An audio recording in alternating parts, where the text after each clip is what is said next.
Lavorare al porto vuol dire avere una lucidità mentale e avere determinati requisiti fisici perché ci vogliono e soprattutto essere formati e nell'ambito lavorativo cercare di fare più formazione possibile.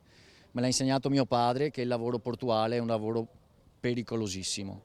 La giornata di un lavoratore portuale è sempre piena di insidie, di difficoltà, di pericoli. Lo sa bene chi lo fa da anni e ogni giorno rischia la vita. Per quanto noi potremmo fare per evitare giornate come questa, ci sarà sempre un alto rischio, perché il lavoro è in quota, perché il lavoro è in stiva, perché il lavoro è con mezzi pesanti, perché si muovono tonnellate.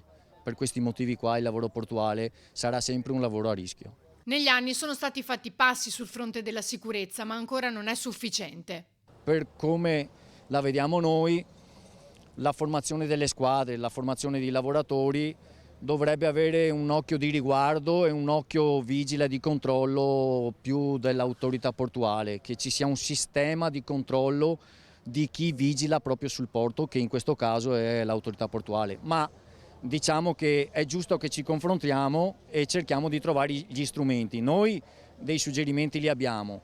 Alle volte troviamo le imprese che per quanto riguarda la sicurezza non dicono che facciano ostruzionismo, però dà sempre fastidio il lavoratore che segnala, dà sempre fastidio il lavoratore che dice che non va bene, dà sempre fastidio il lavoratore che o bene o male sembra che si lamenti, ma purtroppo si lamenta nel giusto.